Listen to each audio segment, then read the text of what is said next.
Hey, what's up, everybody?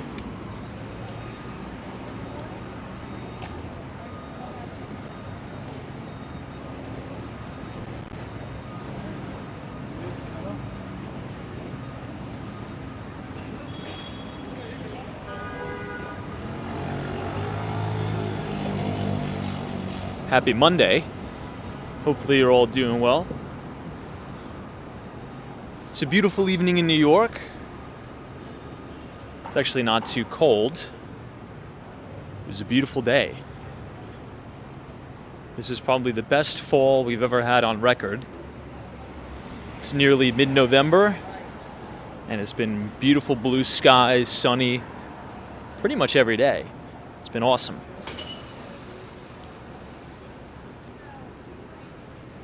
Here we are standing right under 432 Park. Looking fantastic tonight. We're going to be checking out some of the holiday windows here in New York City. But first, we'll just do a quick update look on the Four Seasons New York on 57th Street, Billionaires Row.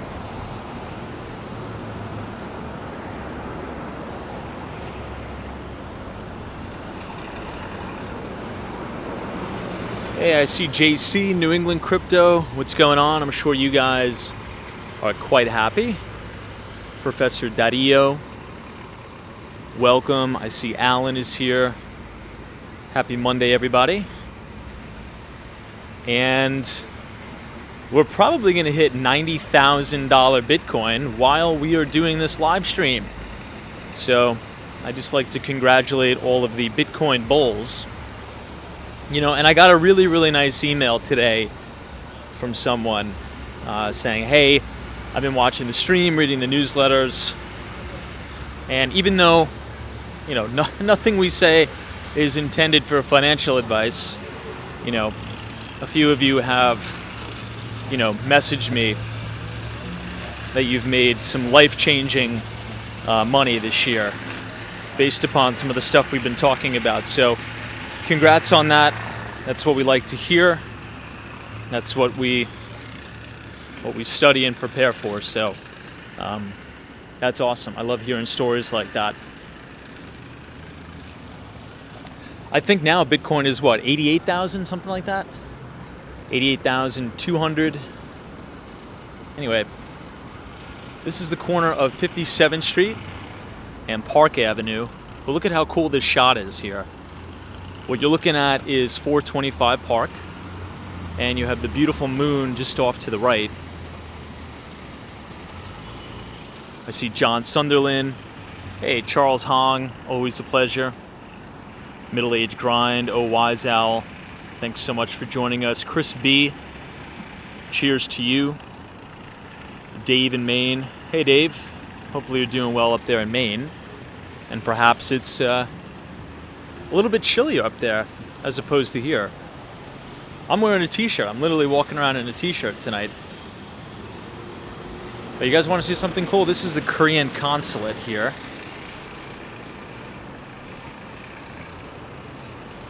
The consulate of the Republic of Korea. Pretty cool to see it.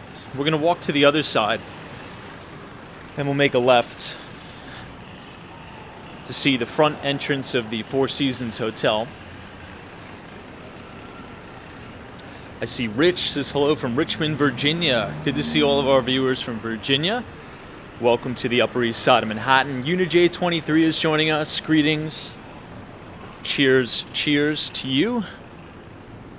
We'll get started in a moment here, folks. I just kind of want to take a quick lap around the front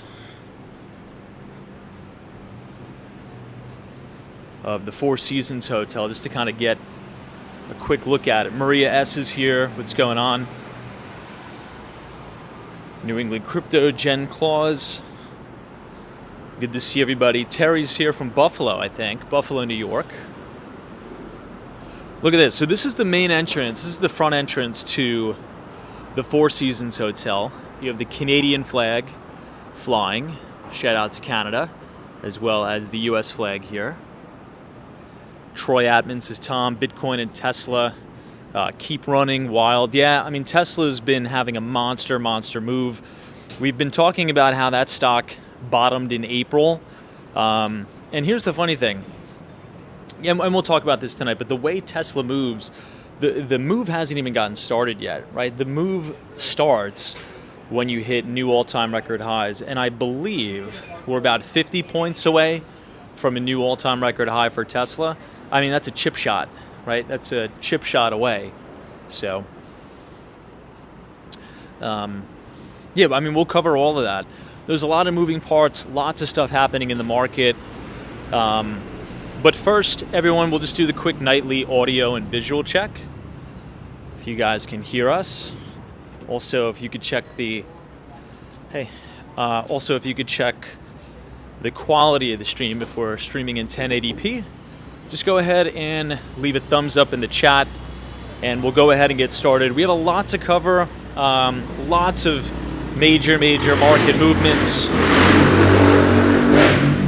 and lots of lessons as well. And Hawaii is joining us. Perfect. So let's go ahead and cross Madison Avenue, headed towards 5th. The big building you can see in the distance is the Plaza Hotel. But I do want to make a quick detour just down to the left so you guys can see the new holiday display on the front side of Tiffany. They have this huge giraffe, probably like a 10-foot giraffe that they just put up on the side of the building, which is quite unique. We'll check that out. But it looks like we're good. It looks like we're good on the audio and the visual front. So good evening, everybody. Welcome back to Walks in Wall Street. Today is Monday. It is November 11th, 2024. We're going to be talking about a lot on today's broadcast. Some major movements in the financial markets, from Bitcoin to small caps to gold. But most importantly, before we start the stream, more important than Bitcoin, more important than, any bull market, today is Veterans Day. So I just want to take a moment to say thank you to all of our veterans. Thank you for your service. We appreciate it. And I think everybody is in agreement from all of us here at Walks on Wall Street. And the viewers, thank you for your service. We appreciate it. Without you guys, we would not have this great country, all these opportunities. So I just wanted to lay that groundwork before we dive into our nightly financial topics, just to say a big thank you to our veterans for Veterans Day. So happy Veterans Day, everybody. The USA is the greatest country in the entire world, and the best is yet to come. Okay, with that out of the way, we are standing on 57th Street, and check this out. They just put this up, I think yesterday. Look at this. It's like some sort of an ostrich and a giraffe, it looks like. Let's get a little bit closer, but... Oh, Doc Sevens is major buffering. Let me see.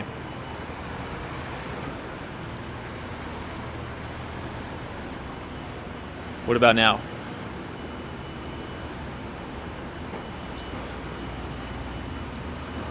I'm not too sure we should be having buffering on 57th Street. Maybe just because they're doing construction here, but... Anyway, so guys, look at how cool this is. They're almost finished here. Almost finished. And this just went up probably today or yesterday. You have this massive giraffe that they've posted on the side of Tiffany. Oh, we're not buffering? Got it. We'll figure it out. But this is pretty unique, right? Pretty unique. And I saw a little bit of a sneak peek behind all that scaffolding. There's going to be more windows, holiday windows. This is the main facade of Tiffany. But I do have some bad news. I do have some unfortunate news that kind of sucks. There's going to be no Saks Fifth Avenue holiday display this year, which is a bummer because that's my favorite holiday display by far. There was a few of you who were messaging me on X and on Instagram today telling me that, hey Tom, there's going to be no Saks Fifth Avenue holiday display, which really, really sucks because that's one of the highlights of New York City during the holidays. Anyway, we'll get through it. But let's get into this. So, major movements in the market. Bitcoin, we knew the breakout was going to be massive. We've been writing about this. How long have we been talking about this cup with handle pattern on Bitcoin? Between the live streams, the newsletter, we've been pounding the table about this trade for probably the last 6 months to 8 months. So I'm assuming everybody's positioned accordingly and you're probably feeling really well today. I don't know where it's trading at right now to the tick, but I do believe intraday we hit 89,000. We're probably going to hit that Jesse Livermore round number at $90,000 per Bitcoin. Pretty wild. This is the same exact trade setup as gold as it was emerging out of its cup with handle base over 1900, and gold ran all the way to about 2800. It has corrected a little bit. I think this is a buying opportunity for gold, even though Bitcoin is the fastest horse in the race. So many bull catalysts that we've been talking about, writing about in the newsletter and such. You have all of the Bitcoin spot ETFs that were approved. We have Gary Gensler, who's probably going to be fired from the SEC chairman position. We're going to have the most bullish and most pro-Bitcoin and cryptocurrency Congress in the history of America. And we have the opportunity, and we've been having the opportunity, really the first opportunity in history, where average retail people, traders who have just been paying attention, have the opportunity to front run all of these major institutions that had some sort of requirement or legalese where they're not allowed to gain access or have exposure, depending on their structure, to Bitcoin. So what a move it has been. This breakout over 72,000 has been very, very ferocious. If you've been reading the newsletter, the first major target, right? So the first major target that we should be hitting before we have some sort of a substantial correction. And when I mean substantial, Bitcoin, that could be, a 20 to 30% pullback, is roughly $105,000 per Bitcoin. That's the target. And I knew we were going to get there. I didn't know we were going to gap up to 90,000 in 2 days, but the more, the merrier.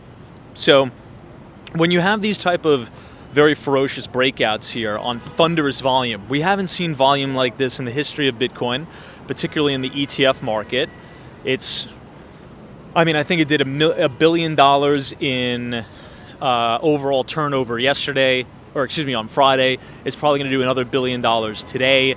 That means when this stuff corrects back down to major moving averages, those are positions where you could add and ladder in and build that position, right?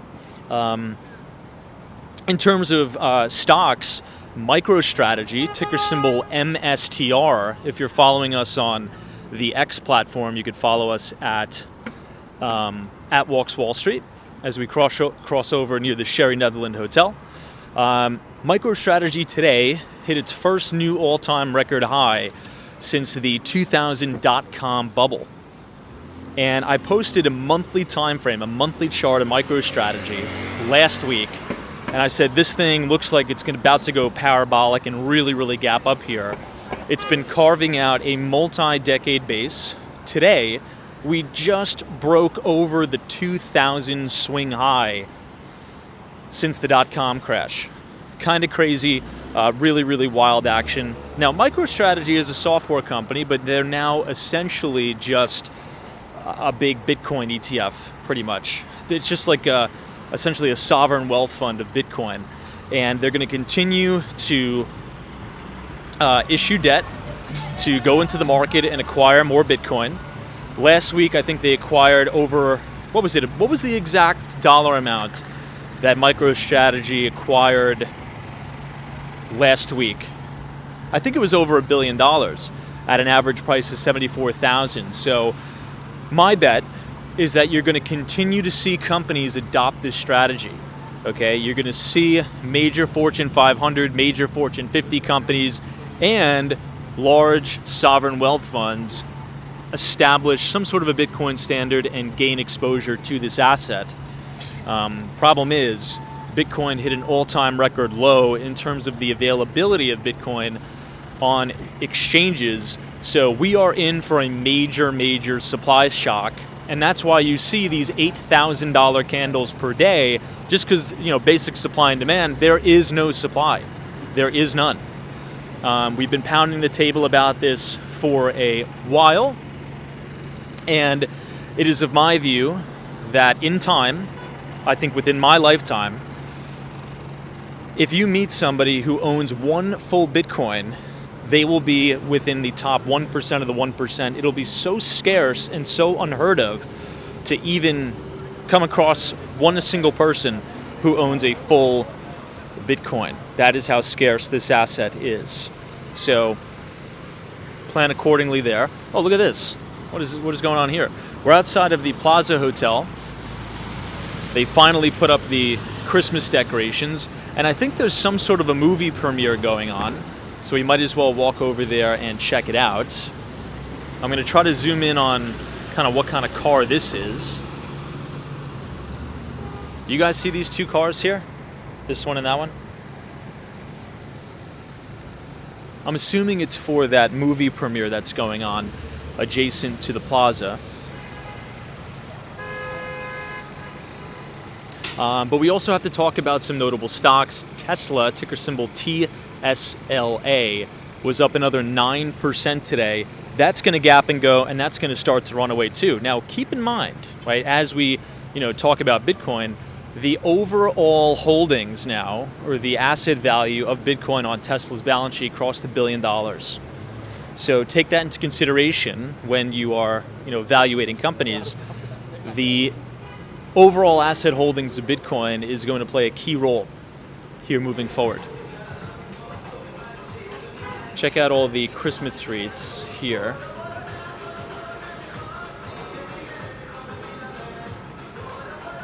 Hey, Esmeralda, what's going on?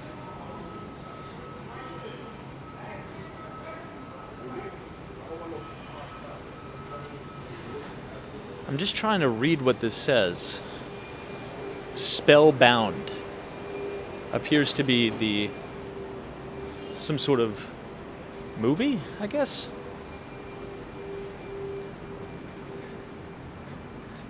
It's just a bummer that you still have all this scaffolding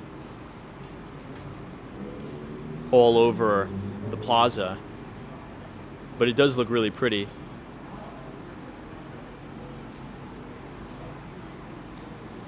What do you guys think? Oh, it's a Netflix original film. This is cool.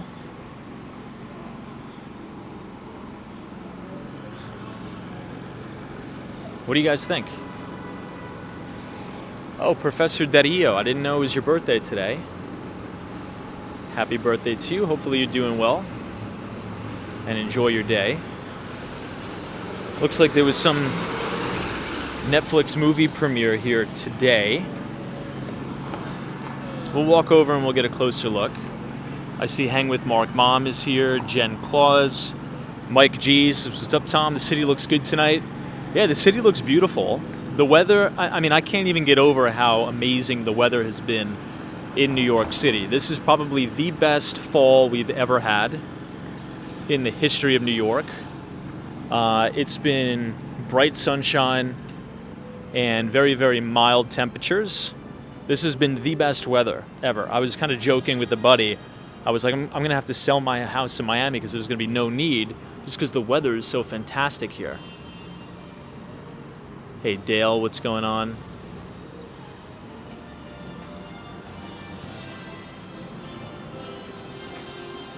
I'll try to walk to the other side so you can see maybe the other side of the infographic. But Yeah, I guess there was a premiere of the Netflix movie Spellbound.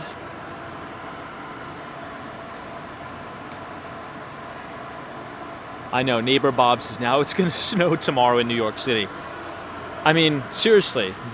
And I've always kind of joked about this. I think we've joked about this here live on the broadcast. If New York City had like San Francisco weather all year round, if you think it's unaffordable to own an apartment, to rent an apartment in New York City now, without the brutal cold and without the brutal wind, oh my God, this would be it already is some of the most expensive real estate on earth. It would probably be a 2x automatically if we had very mild, moderate winters. It's just an awesome weather we've been having. But I do want to touch on Tesla, everybody, because I think it's quite important. I want to mention an article.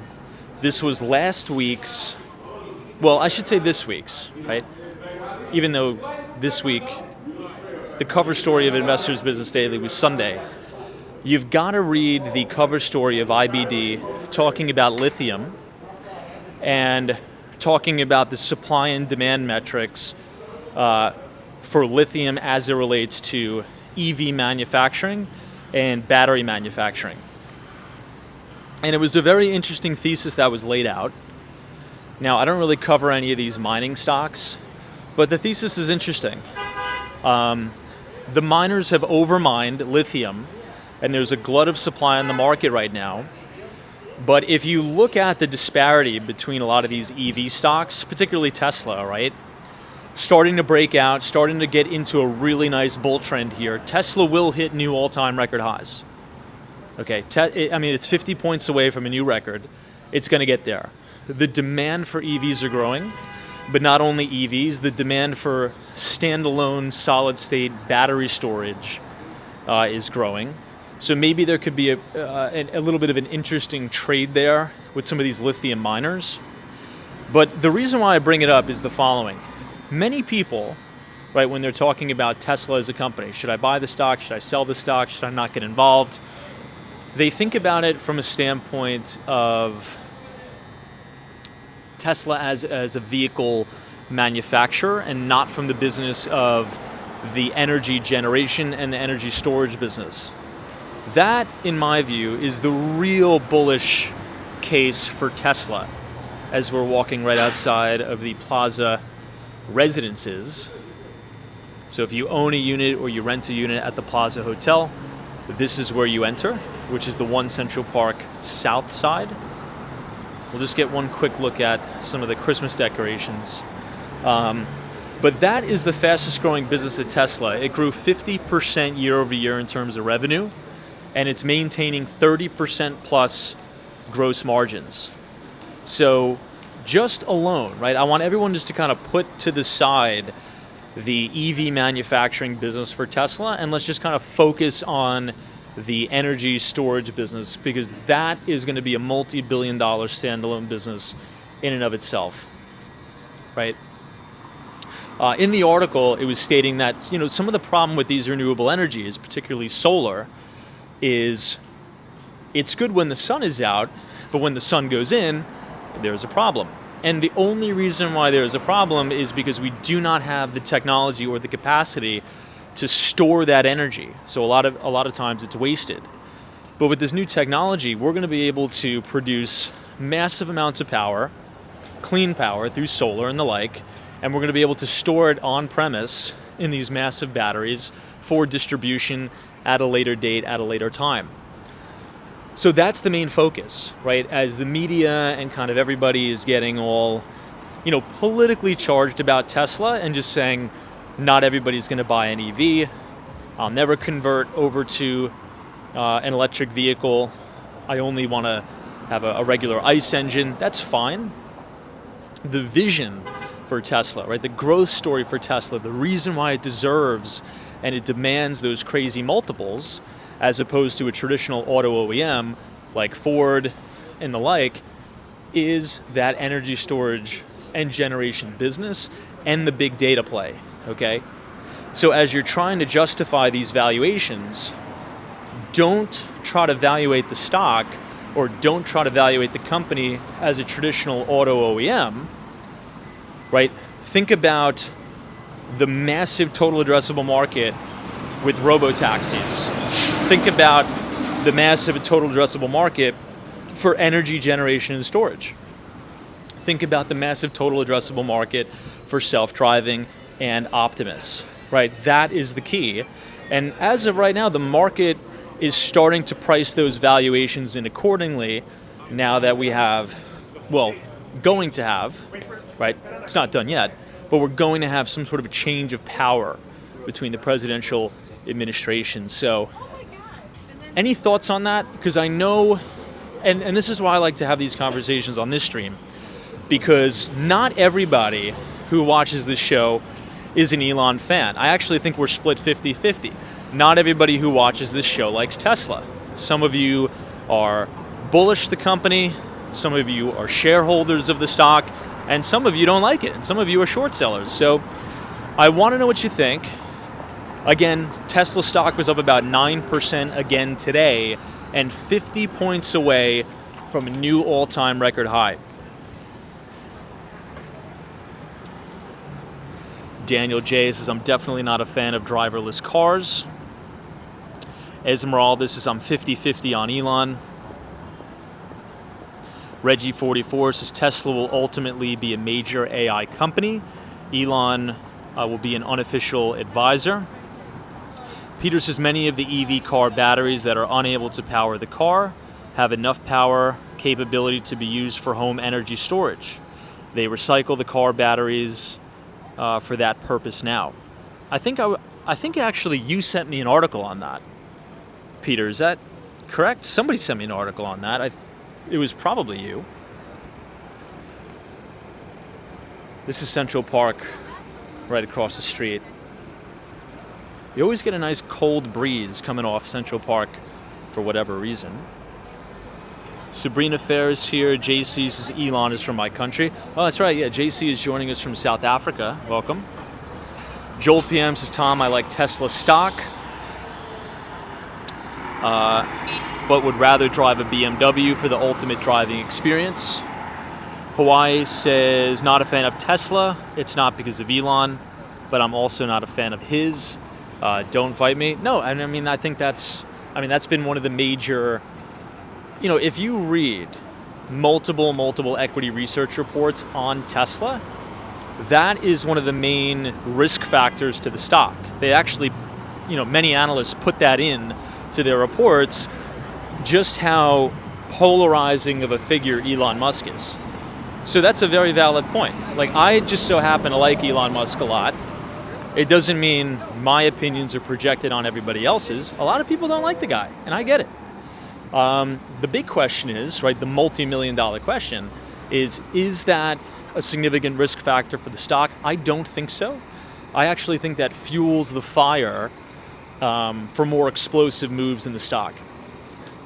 And the reason why I say that is as follows. And I've told this story multiple times. I think it's very important that we kind of review it again. One of my good friends, he runs a pretty successful hedge fund, Ropel Capital Management. This is a very pretty view overlooking the east side of Manhattan. And he says, if you think about the most polarizing investments, right, those are the ones that tend to have the most explosive moves. Because, and this is actually something very good to write this down. I tweeted this out today, or I made a post on the X platform. And I said, if everybody understands it, there's no alpha in it. I'll say that again. If everybody understands it and is aligned with it, there's no more alpha in the trade. And that's so important to write down, memorize, understand, because that is kind of how you put together a very good asymmetric risk profile in your investing. A very good example, the market's giving us a lot of good examples, but I think the best right now, so kind of pivoting away from Tesla, but we're going to get back there, is Bitcoin, right? Bitcoin, I would say more than half the country has no idea what it is. They couldn't explain it to you. They don't own it. They don't know how to buy it. But from the people who do know about it and can explain it, 50% of those participants would say it's a fraud, it's a Ponzi scheme, it's a scam, it's a bubble, it's like tulips, and they would probably look for ways to get shorted.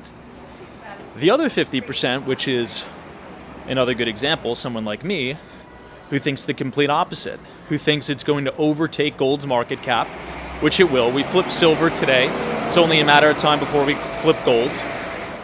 Thinks it's the only unconfiscatable asset in the history of the world, right? If you have your private keys, nobody can confiscate your wealth. And it's the only immutable ledger system that we have that acts as a true transparent store of value. And there's value in that. There's intrinsic value in the mining infrastructure, right? A lot of times people will argue, there's no intrinsic value in Bitcoin. I would say, okay, explain to me Bitcoin mining. Explain to me the capital structure of a mining operation. Can't do it. But that's the intrinsic value. Back to the point. The reason why it's important is because when you have such division and such explosive beliefs on either side of the trade, that is a magic elixir for explosiveness in the price. And this is exactly what we've been seeing in Bitcoin as it broke out of that big cup with handle base over 72,000. It ran to 89,000 in 2 days, 48 hours. Okay? Same thing with Tesla. You have some of the biggest short sellers on Wall Street saying Elon Musk is a fraud, Elon Musk is a grifter. I mean, I could literally make a 2-hour stream for every single argument against Elon Musk. We won't do that. I don't agree with those takes. I respect those takes if you have those opinions. But I think he's the Edison of our time. And I don't bet against Thomas Edison, okay? I don't bet against the geniuses of the world because I'm not a smart guy. I would say I'm well below average in terms of smarts and intelligence. But where I am savvy is I'm a trend follower and I bet on the appropriate people to lead us into the promised land, for lack of a better term. And if you go and do an audit of all of Tesla's big parabolic run-ups, if you do I call it a post-analysis. In the hedge fund business, it's called a post-analysis of the market's movement. And you have these ferocious rallies in the stock because you have bettors on both sides. And you have people betting in massive size on the short side and on the long side. So when these stocks really get moving, well, what happens? It forces a huge short covering rally that fuels additional buying pressure to the upside. So these are things to watch. These are things to listen for. And the model book assets that kind of fit this description and this, I would say, conversation that we're having would definitely be Tesla and would absolutely be Bitcoin. Now, so judging based upon that explanation, throughout your investing career, have you ever seen anything else like that was as polarizing as Tesla and Bitcoin? Was there anything else throughout history that we could point to an explosiveness in price with an extreme divisiveness in opinion on the asset? What would you say? Hey, what's up, Junior? Junior's here. Always good to see you. Hopefully you're well. This is Maria, by the way. Let me give you guys a shot of this. This is a really good restaurant right here on Central Park South.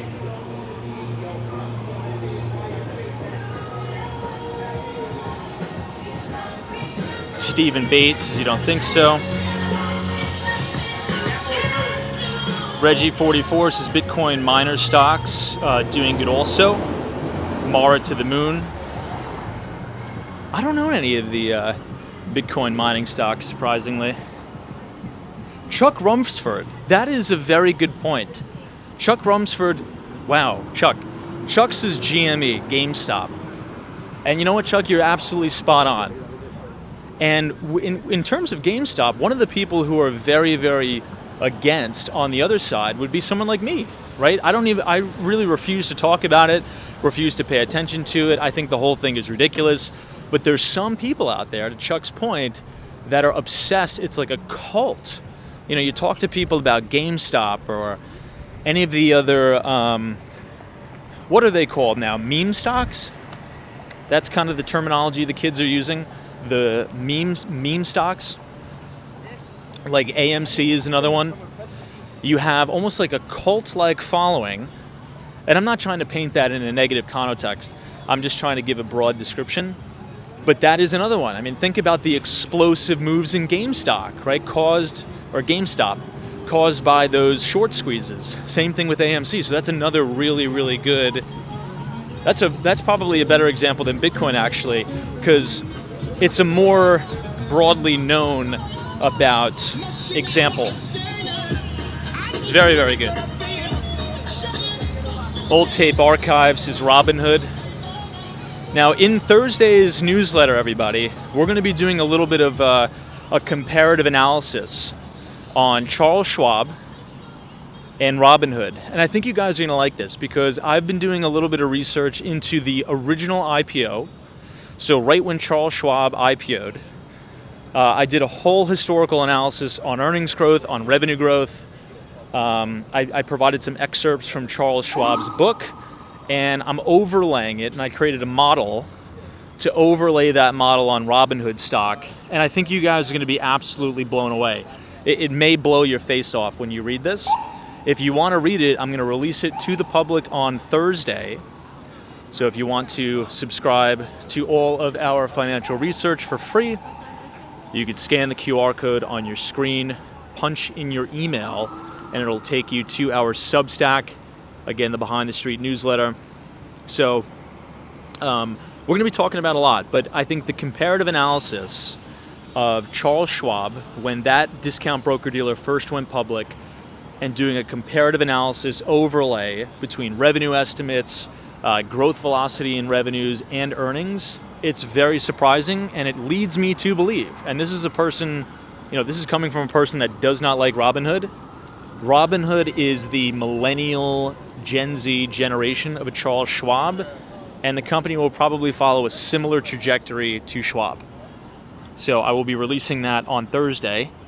If you can't scan the QR code, you could just type !news, NEWS in the chat, and you can just click the link to our Substack. All right, let me catch up on some of the chats here. While we do that, this is a view of 1 Central Park West. This is the Trump International Hotel and Tower. Larry Adams mentions the Bitcoin miners as well. What else we got?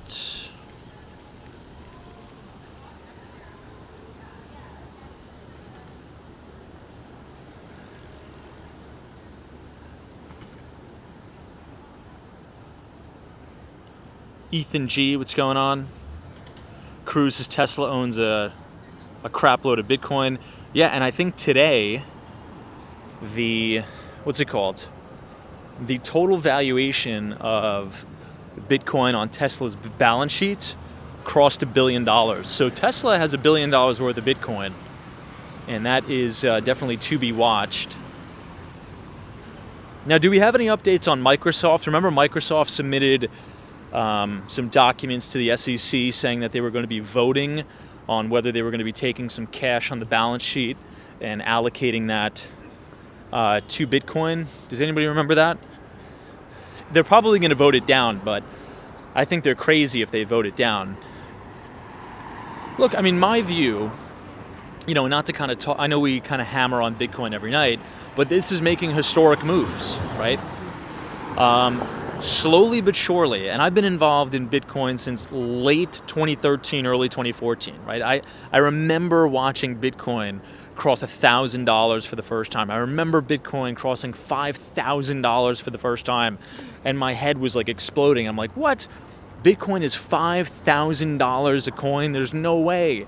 And now today, we just hit our largest US dollar gain in Bitcoin history at over $8,000, right? So just from a few years ago in 2017, that is the first time when Bitcoin crossed 5,000.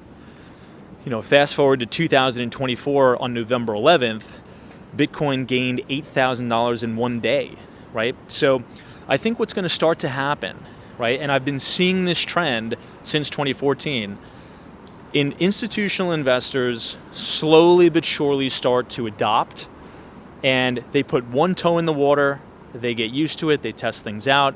This is a nice Cybertruck here. Then they put two toes in the water. Then they put both their legs in, and then they're diving in full force.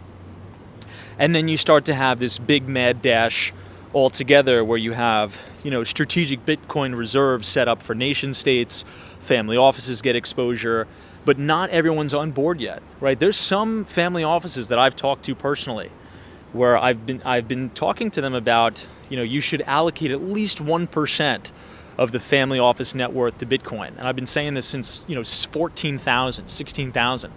And they're like, yeah, we brought it up in our meetings, but, they laughed at us. They just laugh it out the door. So they're going to come around, right? The floodgates are opening slowly but surely. And on the catalyst of a very, very pro-Bitcoin, pro-technology administration, I mean, this breakout is just getting started. And I think you're going to see every single company in the S&P 500 at least hold some Bitcoin on the balance sheet. You're going to see Amazon do it. You're going to see Microsoft do it. Everybody is going to be doing it.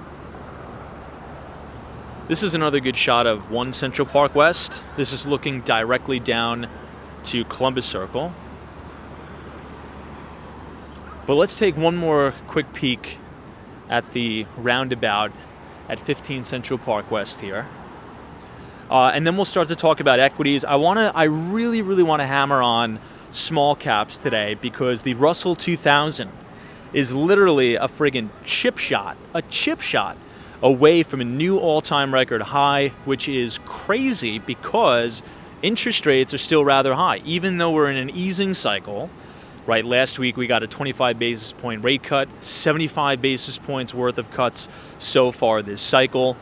But interest rates, particularly the 10-year U.S. Treasury, have been going up. We've been having a pan sell-off in the bond market that is usually very negative for small cap companies, but we have the Russell 2000 gapping up, I think maybe, 14 points away from a new all-time record high for the Russell 2000. If you just type in ticker symbol IWM on your Bloomberg terminal or whatever. I think this guy's going the wrong way. I think he's delivering something. MD, this is Tom. The IWM outperformed the S&P this year. Yeah, it's crazy, MD, isn't it? This is a very, very interesting trend to watch. And if you look at a monthly time frame or a monthly chart of the Russell 2000, you see this same pattern that's been set up in the markets, right? The first time we saw this pattern was with the S&P 500, right, when it was coming out of its cup with handle. The S&P broke into new all-time record highs. Then after that, we noticed this same pattern emerging on gold, right? The big handle on gold was 1900. We're saying, look, gold is going to scream into new all-time record highs. It has. I think it ran to about 2,800. Then we saw the same cup with handle pattern on Bitcoin, right? We're like, if it breaks over 72,000, it's going to 102,000. It looks like it's going to get there in 2 weeks. We didn't, predict it was going to get there that fast. But now you're seeing this on the Russell 2000. It's the same setup. And I think you could either hit this now, or you could probably just hit the bid on, or you could just sit on it into new highs. But what's perplexing to me as we walk right in front of 15 Central Park West is the divergence between the price action in small caps and interest rates. I don't get it. Maybe it's the market telling us that interest rates are going to come down. The bond market is going to kind of maybe rally a little bit. I don't know. But for some reason, small caps are acting very well. Oh, Oscar D says, Tom, the temperature is going to drop tomorrow. Patrice 2020 is here. Good to see you, Patrice. MD says, I took a gamble and moved my 401k into IWM. Look at this view, everybody. You see Central Park Tower, 220 Central Park South, 157 Steinway Tower, and a little bit of Harry Macalow's 432 Park Avenue. But this is really the building of buildings here. Very beautiful, 15 Central Park West.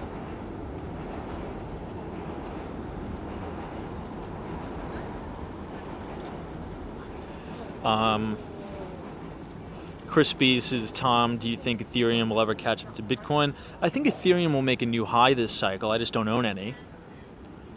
I do not own any Ethereum.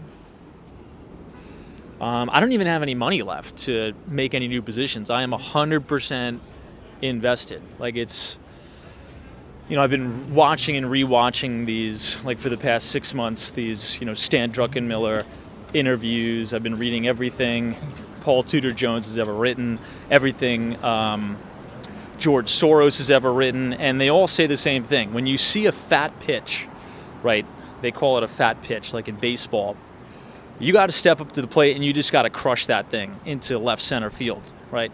Like Aaron Judge, he steps up, bases are loaded. You can't kind of go wishy-washy and go for a single or a double. You got to crush that thing over the Green Giant. I think the Green Giant's in Boston, but you get the point. Because these are very, very good asymmetric risk-reward setups, right?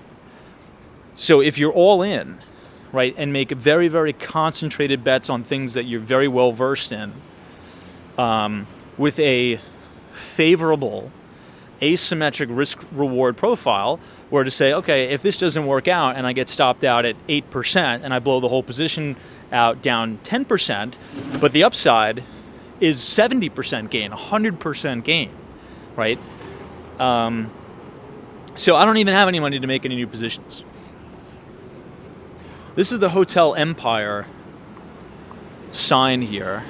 I'm kind of debating on whether we should walk up to Lincoln Center tonight, because I think this is going to be I think this is the last week that the fountain is going to be on at Lincoln Center. I just don't think we're going to have enough time to do it today. Maybe I'll get you guys up there tomorrow, but the fountain at Lincoln Center will probably be turned off sooner rather than later. Oh, real quick. Let's go to Rockefeller Center. I know we saw the Christmas tree last night, but they have made some changes and they have a really nice display of the 2024 Rockefeller Center Christmas tree. It looks pretty cool, so maybe we'll go there first, and then we'll go to 34th Street, Herald Square. Hey, what's up, Kathleen? That's right, the Green Monster in Fenway Park. Anybody in the audience been to Fenway Park? I think that's like a bucket list thing for me, even though I'm not a big baseball fan. These are it's like an American historic park, right? It's kind of like, I'm so glad I went to the old Yankee Stadium. Anybody here been to the old Yankee Stadium, not the new one, but the original old Yankee Stadium?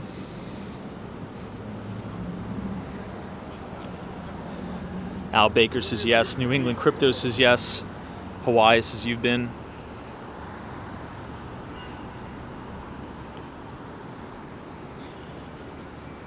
Someone says that's not a hotel, that's 15 Central Park West.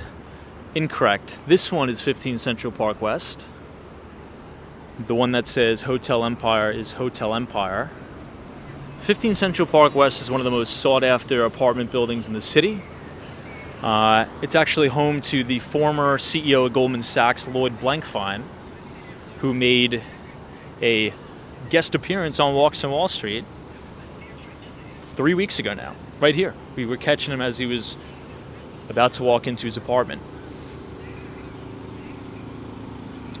Wow, Ghost Hill says Boston is the last original unaltered baseball field. Wow. Last went there in 1984. Yeah, again, I'm not a big baseball fan, but one of the things that I'm going to try to get better in doing is visiting major sports stadiums in the U.S., right? Has a lot of history there, and also it's a lot of fun. But I'm so glad I did get to the original Yankee Stadium when I was a kid. And I've been to the new Yankee Stadium, not to watch baseball, but to watch soccer. I was watching the New York City Football Club, or NYC FC. This was a while ago, though. This was when we had David Villa and the Italian soccer player Pirlo. I'm not sure if you guys are familiar with him.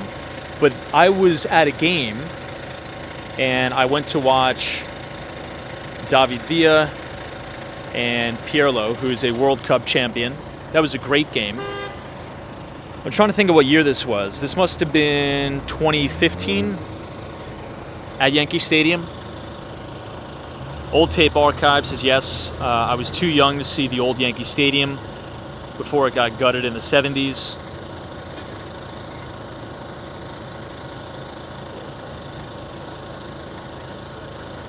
What's another historic baseball stadium? One of the oldest ones. I think it's the Cubs Stadium is very old as well. Chicago Cubs. Kathleen says I was at the old Pittsburgh Forbes Field as a kid. Got Robert. Oh, Robert. Is it Roger Clemens? Let me see. Oh, Roberto. I don't know who that is. I thought you said Roger Clemens. I was like, Roger Clemens rings a bell. That name sounds really familiar to me.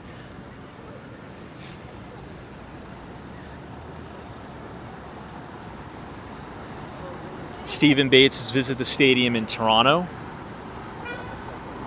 It's the only one with a hotel in it. Could watch a Blue Jays game from the room. Now, I think I've been to the Blue Jays stadium. But my God, this was so long ago. I think I was probably maybe 12 years old. So I don't know if this is the one you're talking about. But I remember it was an awesome experience. When I went to Toronto, I loved it. I was at the top of the CN Tower. I did that. What else did I do? Saw a baseball game and the stadium had this big roof that was like a retractable roof. That's kind of what I remember from it. Look, I was going to go back to Toronto, but then COVID kind of threw a wrench in my plans. So that's on the bucket list. I really want to get back to Toronto. It's an awesome city. It's a big city for finance, too.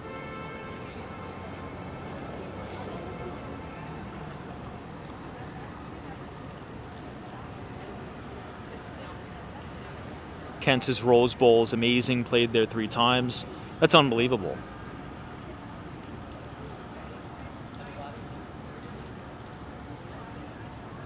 Neighbor Bob says, Tom, the coolest baseball stadium is in Pittsburgh.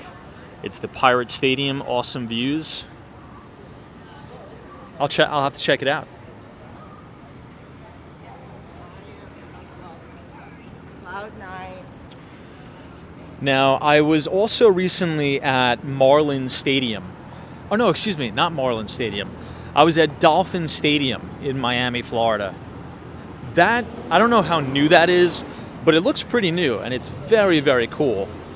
It's very, very unique.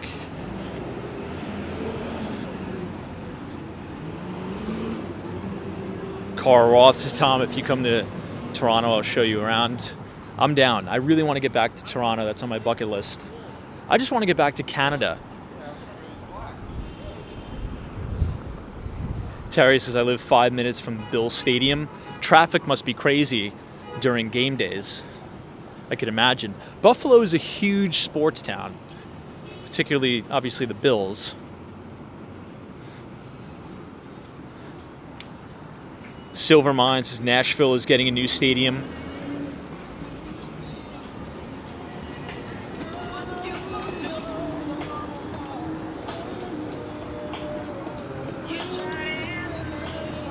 I'm trying to think of what else. I've been to the Nassau Coliseum, which is now pretty much defunct. I don't think anybody plays there. The Islanders, New York Islanders, used to play there, and now the Islanders have their new stadium. I believe it's the UBS Arena. I haven't been there, but I would like to. My goal this year is to see a Rangers game. I've been in New York forever. I've never seen a hockey game here. That's my goal. One step at a time. I would love to see a Rangers game live at Madison Square Garden.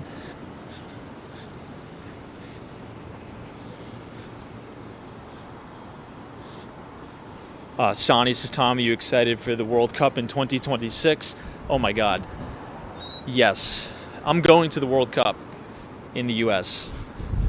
Absolutely. I'm going to try to go to as many World Cup games as possible. Hawaii says, Tom, you would love it. Yeah, I mean, hockey's one of those sports that is always going to be entertaining to watch in person, right? It's like a big battle royale. I really enjoyed... Now, the only hockey game I ever went to see was in Ithaca, New York. This was like a million years ago. I was visiting my brother, who at the time was going to college at Cornell University. And apparently Cornell has like a really, really good hockey team. I think they're like top ranked in the Ivy League. And it was in this little teeny... I mean, it was so crammed. But I mean, the place was like rocking. That was a fun experience. I forget who they were playing though. But yeah, I was in Ithaca, Cornell University hockey game.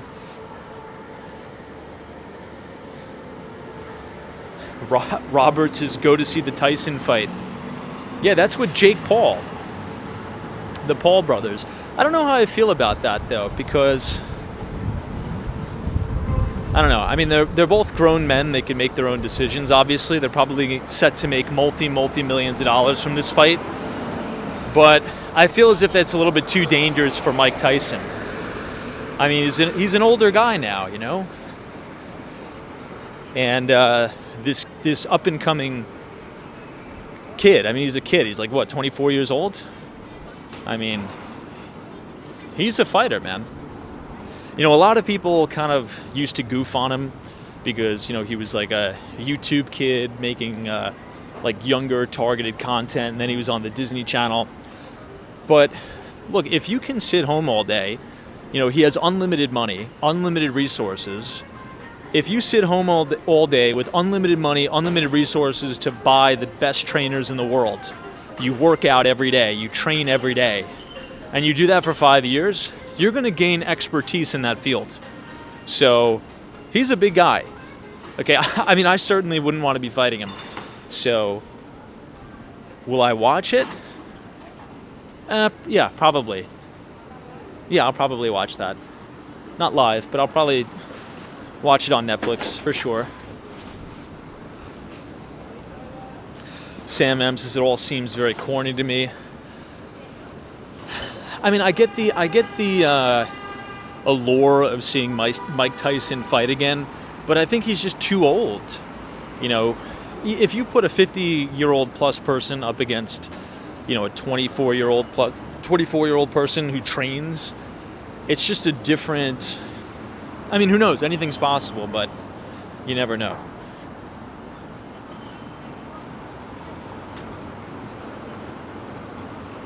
Oh, is that right? The LT Prods is Tom Tyson admitted that he blew most of the money he made in boxing. Well, I'm sure now with all of his endorsement deals, he's doing pretty well, I would assume. I think the wealthiest boxer in the entire world is Floyd Mayweather.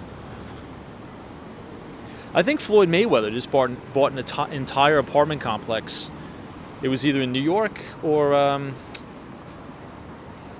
maybe one of you could look that up. Didn't Floyd Mayweather just close on like $100 million plus deal for some monster multifamily apartment deal?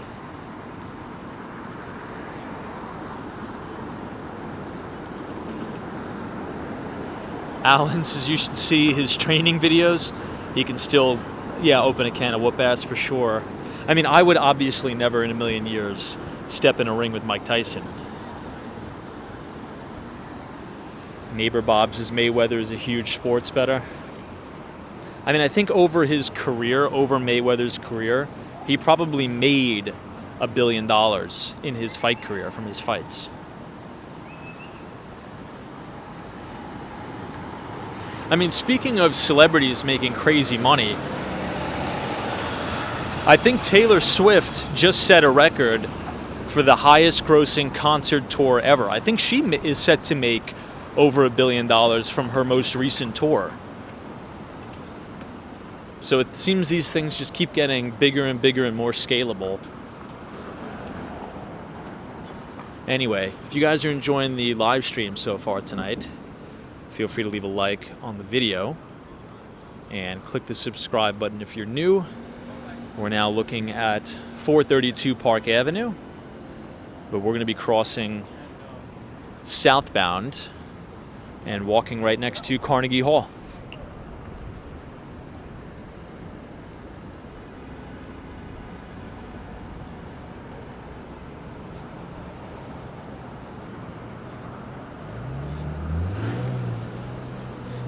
The Forlorn Wanderers is, yep, 1 billion crazy. Isn't that nuts? I mean, God bless her. God bless her. It's free market capitalism, but $1 billion is a wild number. Now, speaking of billionaires, I was just, for some reason, something made me Google Michael. I was having a conversation with a friend. We were talking about how overpriced Bloomberg is again, because he's about to get his annual bill for a Bloomberg terminal. And with his package, he sent me his bill. It's going to be like $56,000 for one license of a Bloomberg terminal. Right? That's if you want all like the live quotes and the, trade execution for bonds and all that. It's like 56, I think a little bit more actually, maybe like 60,000. And so I'm like, this guy must be, he must be worth, I know he's a billionaire, but I'm like, he must be worth like 50 billion bucks. And my friend's like, no, it's double than that. I'm like, really? You think Michael Bloomberg's worth $100 billion? And he's like, yeah. So I Googled it, and turns out former Mayor Michael Bloomberg is worth over $100 billion. I can't even wrap my head around those numbers. Could someone fact check that for me? I Googled that like 2 days ago because I couldn't believe it. I think his net worth just crossed $100 billion. Mike Bloomberg. Insane, those numbers. Like, insane.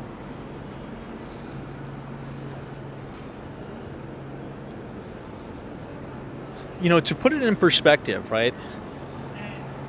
To give us mere mortals some hope. If you think about, compound interest, let's say if you could even just make, oh wow, Troy Adams is 104.7 billion, Mike Bloomberg.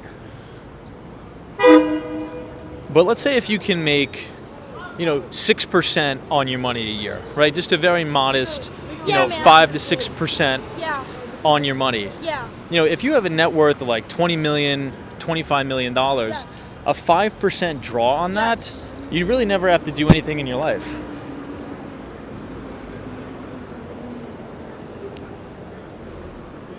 We just had a little bit of a derelict. But yeah, if you can work your way up, I know 25 million is like a huge number, but let's say even you get to 6, right? Let's say if you get to 6 million. That's, that just replaces your income. You really never have to do anything ever again, right? If you just live modestly.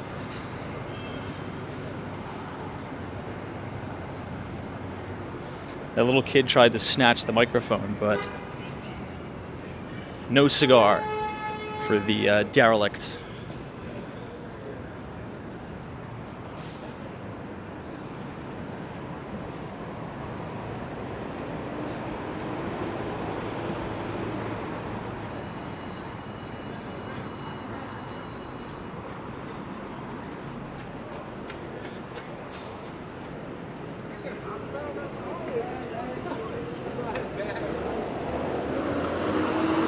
Should we check out the old construction site? Or I should say the new construction site of Bad Boy Entertainment. Since we're here, we might as well.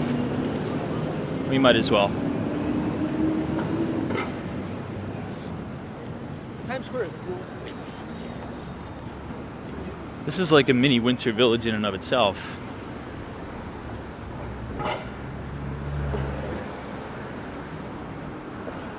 Yeah, Felicia Thomas, you're right. So Floyd Mayweather purchased a $402 million apartment complex in New York City. Yeah, Floyd's making some big moves there. You know, I don't know anything about him personally, but I was reading this statistic that, and I obviously know Floyd Mayweather's not an NFL player, but we're just making the same analogy for professional athletes, that I think over 70% of NFL players go broke 10 years after leaving the NFL. And I think it's mainly just because they're not taught the appropriate ways how to manage money, right? They may get a $10 million contract, then they go buy a $2 million house, then maybe they get injured, the next thing they know, they're cut from the team. You know, they have to keep up with the property taxes. You know, they give $1 million to mom, $1 million to grandma, and then before you know it, the whole thing is squandered. You know, Floyd Mayweather is like a real business guy. Again, I don't know, you know, about him personally, but, you know, making big investments into, you know, multifamily real estate. I think he has some other VC ventures that I've heard about through the grapevine. I think he's one of those candidates that will definitely, you know, obviously he's a big earner, but he'll also probably, you know, compound out his net worth mostly through his investments. Anyway, this is West 54th Street and Broadway. What you're looking at is a vacant lot. But this didn't used to be a vacant lot. This used to be the headquarters of P. Diddy's Bad Boy Entertainment. I believe Xtel bought it, and now it is going to be turned into some sort of condo or mixed-use building. And this is prime New York City real estate here. Really prime New York City real estate. So it's going to be interesting as we're doing these streams to kind of watch the building go up. You can see a little bit of Steinway Tower in the distance.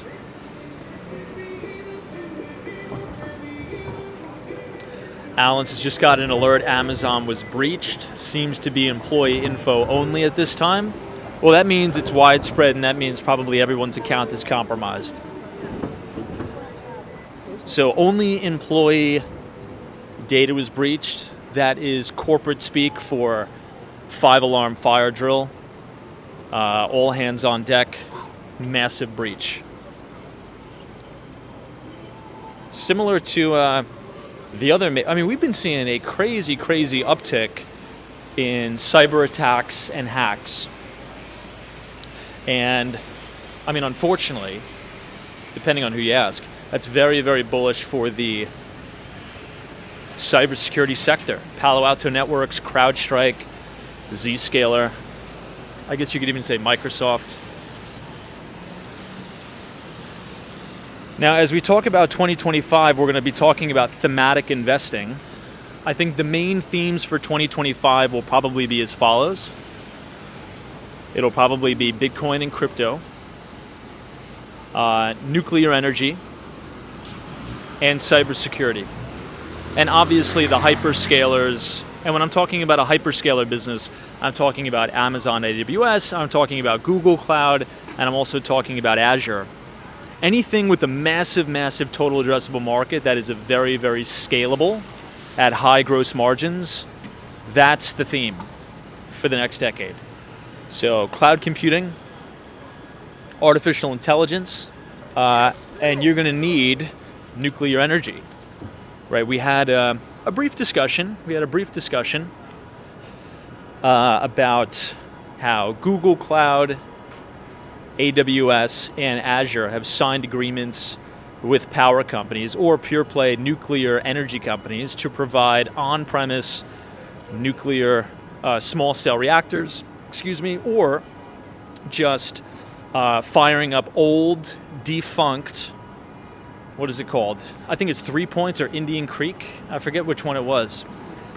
I think it's Indian Point, not Indian Creek. Indian Point Power Plant in upstate New York. And to sell energy to power Microsoft's Azure data centers. So we'll see. I think those are the big themes. Reggie says OKLO. I think, who's the Open AI guy, Sam Altman, is somehow involved in that company. I think he either has an investment there. I think Bill Gates and the Gates Foundation is involved in another small cell nuclear company. I just forget which company that is. I wish I knew. Maybe someone could type that in. Bill Gates, Gates Foundation, small cell nuclear reactor company. I don't know if it's publicly traded or not.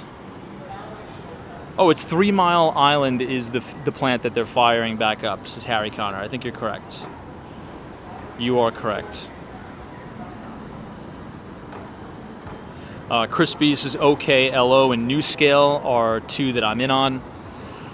Now, there's also another one, for whatever reason I'm blanking on the name. Man, this is going to kill me the remainder of the night. It's not, it's like one of the biggest energy companies, publicly traded energy company. Yeah, Reggie44 says do not like Gates anymore. Yeah, I mean, regardless of what you think of Bill Gates, I think the point is he invested a significant amount, or the Gates Foundation made an investment or a donation or something to a major nuclear power company. Brenton Long says TerraPower. I think you're correct. And I believe TerraPower has some sort of cryptocurrency coin or token, I believe. Again, I don't own any of this stuff, just in full transparency. But I think you're correct. I think that is the TerraPower that Gates is involved in. And there's some sort of crypto component to it. I don't own it, but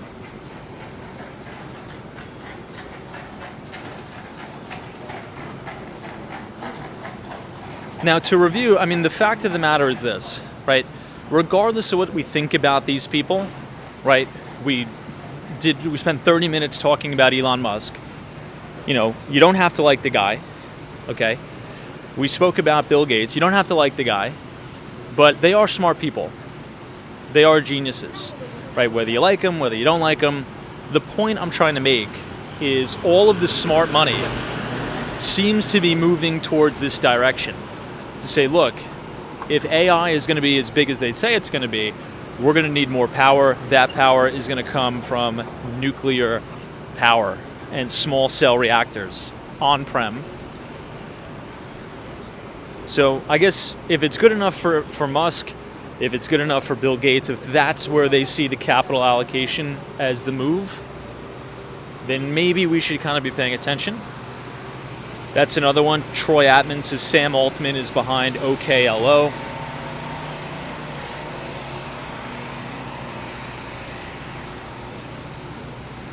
Yeah, I mean, and think about what Sam Altman has created. I mean, think about that for a second.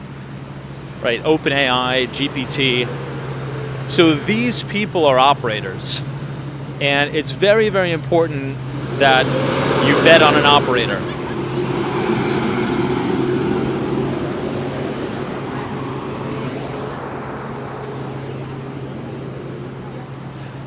That's why I kind of get a little bit of a chuckle and a laugh every time someone, announces that they're opening up a big short position on Tesla.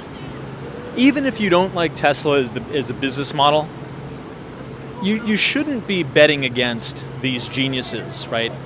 Especially these geniuses that have an unbelievable track record for building not just multi-billion-dollar businesses, but trillion-dollar businesses.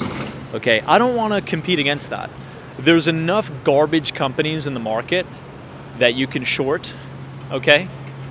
Why step in front of a freight train and go up against Bill Gates and go up against, Jeff Bezos, which is now, Andy Jassy is CEO of Amazon, or go up against, Elon Musk. It just doesn't make any sense. There's so many pieces of garbage companies out there that have terrible management with declining revenues, no innovation that you could shorten to oblivion, like Walgreens Boost Alliance for one of them, right? I'm just making an observation.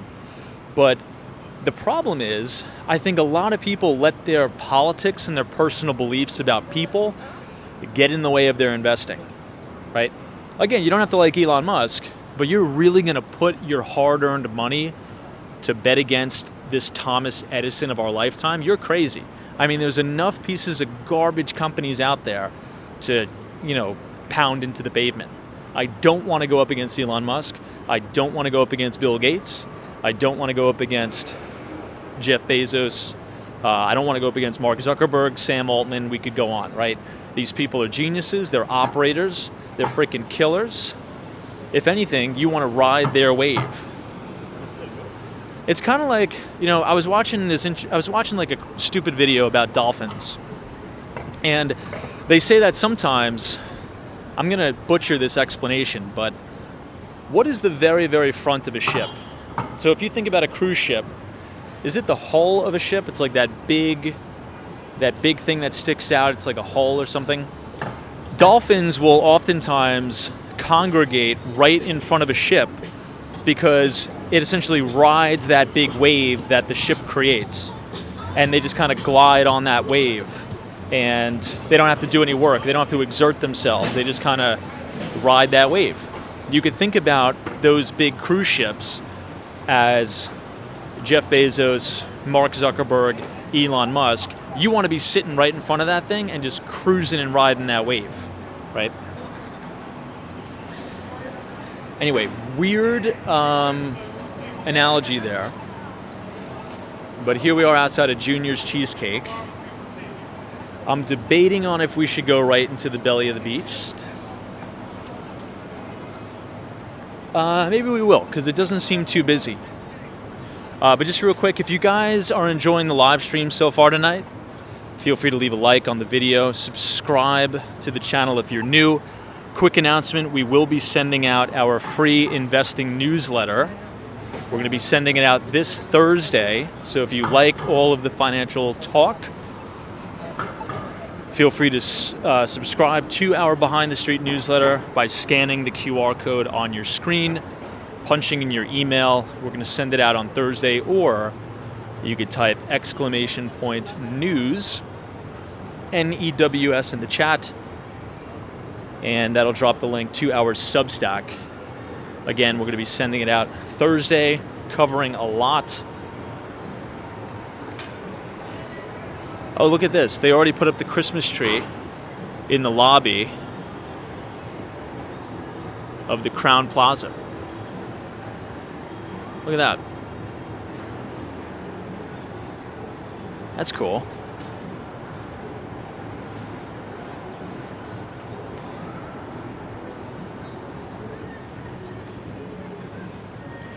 MD's baton with regards to Tesla. Trump has repeatedly said he's getting rid of electric cars. And if Elon decides to take some sort of position on his cabinet, he can legally sell his stocks tax-free. I don't recall Donald Trump saying that he's going to get rid of electric vehicles. I mean, maybe he has. I've done what I think is my research on it. I don't think Trump has ever said that. Maybe he has. I don't know. But from my knowledge, he hasn't. What Trump has stated is he doesn't want any of the mandates, right? He doesn't want to put a mandate out that says by this year, X amount of cars manufactured need to be EVs, or X amount of cars purchased needs to be EVs. He just wants it to be left up to the market to decide. And in my view, at the rate things are going, the market has decided that we want electric vehicles, right? Anecdotally, from the younger generation, I would say Gen Z, millennials like myself, every time I talk to a friend, particularly around, hey, are you going to buy a car? Or when you buy a car, which vehicle are you going to buy? Overwhelmingly, if it's not Tesla, it's some sort of electric vehicle. Overwhelmingly, right? Most times it's, yeah, I want to buy a Cybertruck. Yeah, I want to buy a Tesla Model X. I want to get the Model Y. I want to get the, the Model S. For me, when it comes time for me to buy a vehicle, I will 100% be purchasing a Tesla. So it's kind of like follow where the growth trajectory is, right? And most of the growth is going to come from young people. Additionally, to MD's point, my biggest bull thesis on Tesla has nothing to do with the cars. I'll say that again. The bull thesis that I have on Tesla, the meat of that valuation, which I think it's going to be a $5 trillion valuation for Tesla, has zero to do with the cars. Tesla could cease to sell vehicles, right? It comes from the big data. It comes from the robo-taxi. And it comes from the energy generation and storage business. That is where I see the meat of the growth for Tesla, right? I think the auto manufacturing is just icing on the top for me. All right, here we are in Times Square, everybody. Oh, wise Alice's car companies are backtracking on their 100% EV lineups. Well, the problem is it's not profitable for most auto OEMs to sell EVs. I think Ford loses like $25,000 per EV they sell. I see a lot of comments about BYD in the chat. Yes. So for the first time ever, last quarter, BYD surpassed Tesla in overall EV sales.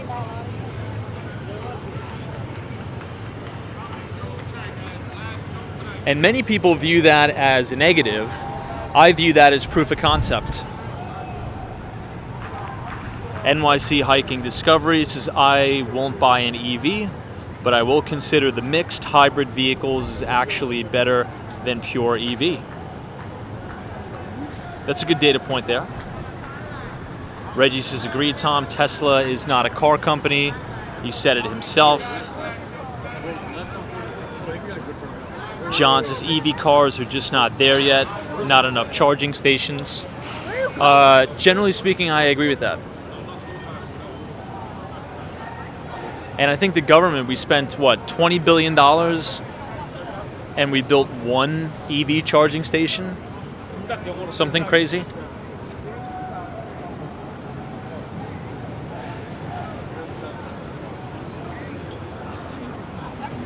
All right, let's actually pop over. You know what? We'll pop over to Radio City Music Hall because we could see the Rockefeller Center Christmas tree.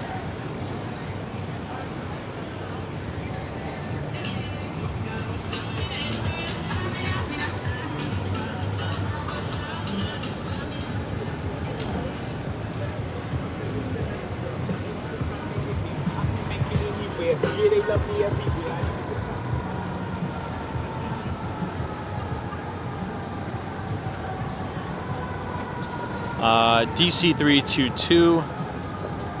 Oops, so many chats.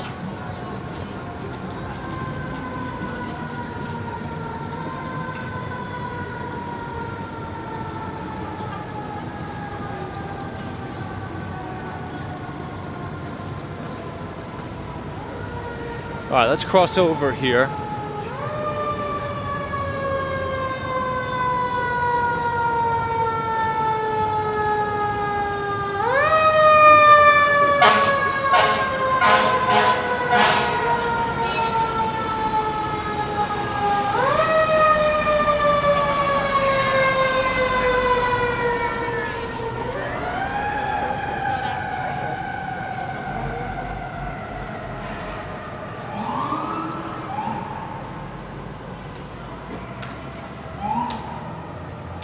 This is the Hershey's store, which is now a lot smaller than what it used to be.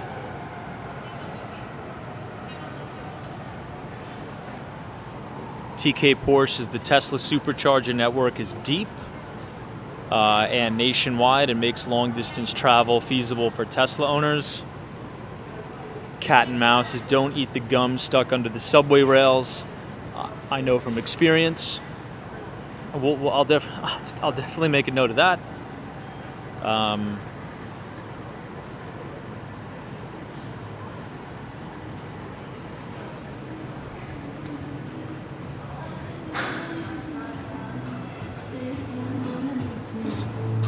Hey, Colton Manning, what's going on? Hey, Tom, happy Monday. You know, me and Colton ran into each other today at the Starbucks by his work. I was on a call. My boss was calling me. And I was like, wait, is that Colton Manning? I think that is. And I was like, oh, what's up? So good to see you, my friend. Hopefully you have a good night at work. Yeah, it's crazy. You know, the market, I don't know if it's the election results. I don't know what it is. But what I can say with conclusivity, the market has exploded, at least in the New York City real estate business. The people who we've been pushing forever to make offers have come back into the market in like a tidal wave about cash offer. I want to close in 30 days, get it in, get it done. We're probably going to blow out all of our listing inventory, literally, before the end of the year. It's that crazy. I don't know what happened, but there is an old saying in the real estate business that nothing happens and then everything happens all at once. So I've been really running around just like exhausted, putting together offers and bickering with developers over nonsense. You know, the real estate market, particularly residential, these people are so emotional, right? And I'm more of like an analytical person. So when I'm explaining that, you know, the net price is going to net out to less than what you want to pay, some of these buyers still don't care. They're like, no, I want to pay this. I'm like, yeah, but if we structure it this way, it's going to be a higher print for the developer, right? So it'll show a higher comp and acris, and then you get all the stuff in the back end. It nets out to lower. You're going to pay less. I just can't do it. I can't wrap my head around it. I'm like, all right, well, then you're going to lose out on the deal. Anyway, not to go on a whole diatribe, but the market has been picking up significantly, just in the last month.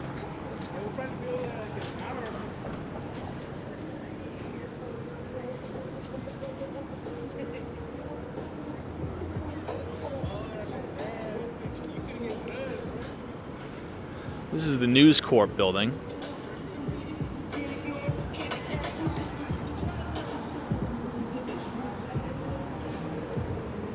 I always like this view here, looking up by Radio City.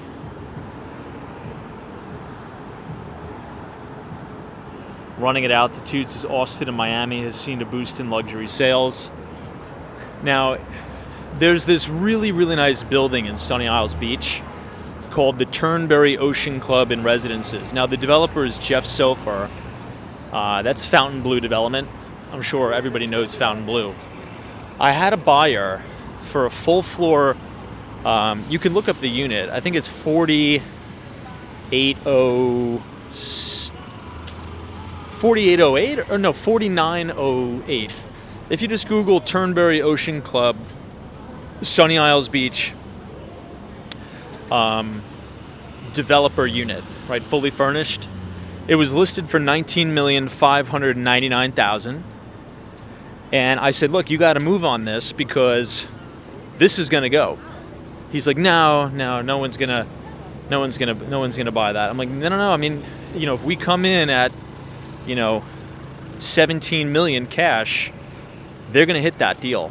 He'll blow that out." No, I'm going to wait. I get a call from the person who I was dealing with at the Turnberry. She's like, "Tom, we just closed 16 million cash deal easy. Gone." So they let that thing rip at, what is that, 20% discount? 19,995 into 16. What's that, 20%? 22%? I don't know. My math is terrible. But it's something around there, 20%, 22% discount. Like, guys, that's what I've been saying. Some of these developers right now just want to move on to other projects, and they are willing to let things go in a very, very slow market so they could free up cash to either buy land, to build new developments on, so that when the market recovers, they can, you know, command a higher price per square foot on some of these newer product. So you never know. If you think, this apartment's overpriced, they're asking, $2,500 a square foot, that's way overpriced, I'm going to pass. Just make an offer. You'll never know where these people will hit the deal. You never know. You could say, if something's listed at 20 million, if you say, look, I'm ready for a 15 million cash close right now, I'm ready to sign, close in 30 days, they may say, yeah, sure. You never, ever know. So if you're interested in something, and if you think things are overpriced, just know the list price is never the price. The real price is what you can negotiate on the deal. I'm not saying you'll always get a fire sale, but what I am saying is you would be surprised at what developers are willing to transact at in this market. You'd be absolutely surprised, and you're never going to know unless you put the offer in. So put your bid in, even way, way under market. You never know. They may hit the bid. You never, ever know. Anyway, this is Radio City. Just a stunning, stunning Christmas display. Looking all the way up at Rockefeller Center.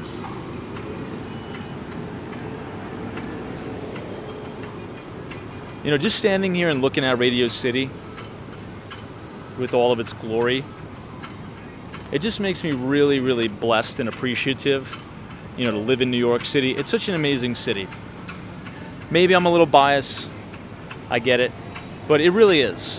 If you haven't been to New York, you gotta visit. It's just an amazing, amazing city. It really, really is.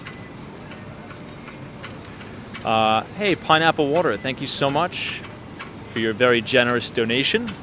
Since we know how much you put into everything you do, including spending every evening educating us.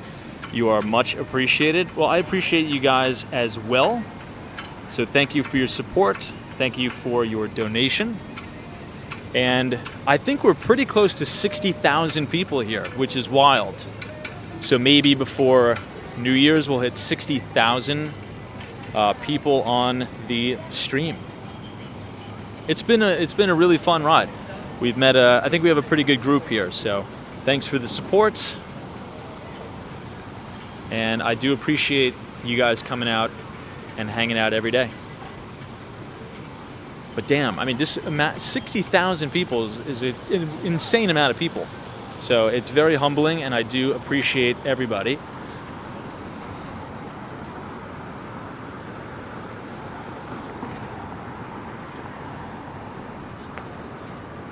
Al Baker says Jeff Sofer is losing a lot of money at his casino in Vegas.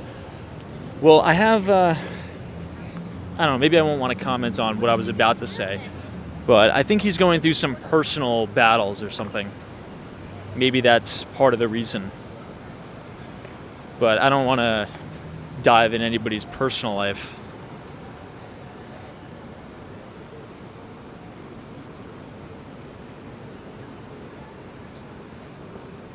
He's a great developer, though. Unbelievable properties. Turnberry Ocean Club in Sunny Isles Beach. It's an unfreaking believable property if you've ever been there.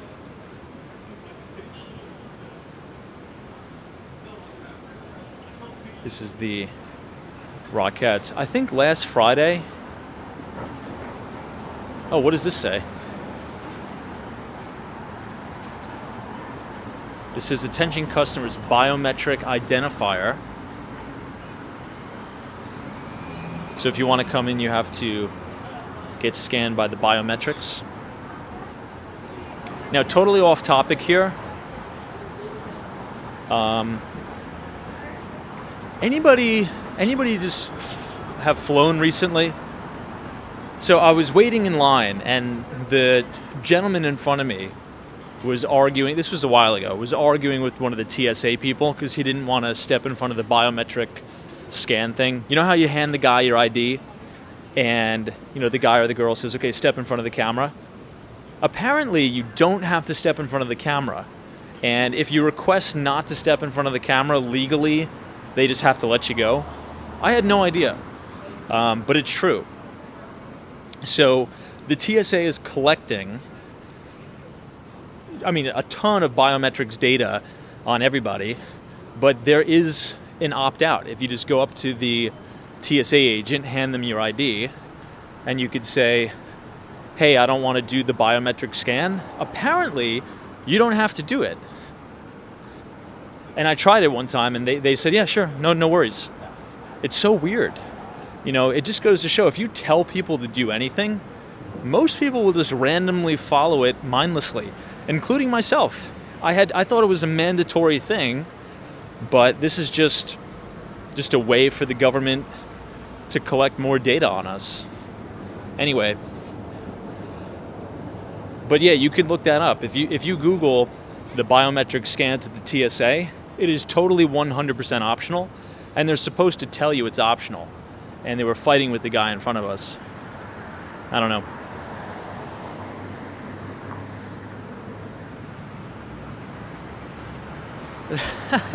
The LT prods is TSA will have more biometric data than your doctor. I guess the same can be said for Amazon, right?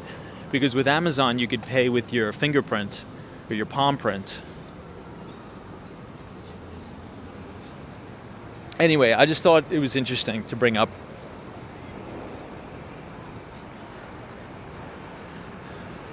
So here we are, everybody. This is the Radio City Music Hall. Or not Radio City Music Hall. Rockefeller Center Christmas tree. But if we go to the front,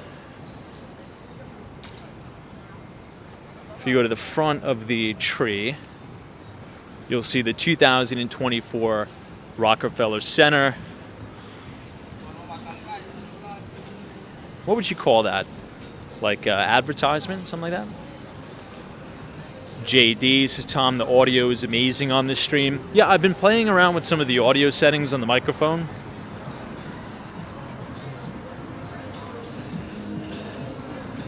But if you think the audio sounds good, then maybe I'll just leave it at this setting. It should block out the majority of the background noise. But what do you guys think about this? It's beautiful.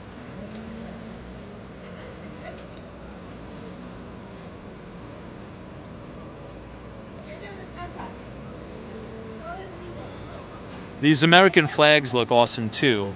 We mentioned it at the beginning of the live stream, but today is Veterans Day. So I just want to give one happy Veterans Day once again. We appreciate all of our veterans. The reason why we're able to do this live stream is because of our great veterans who fought for our freedom. So thank you to all of our veterans.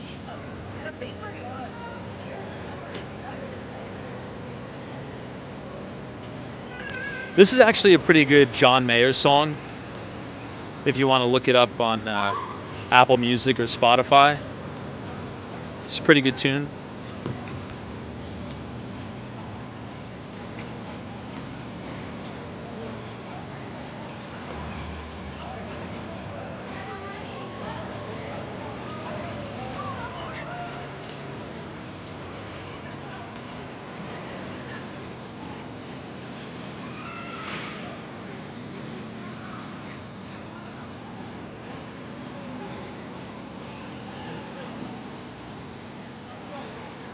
Hey, what's up, Anthony? He says audio is very good. Thank you, Vets.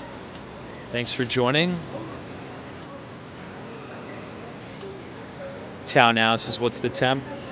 I mean, I'm wearing a t-shirt. Feels pretty warm. I'd say maybe 55 degrees.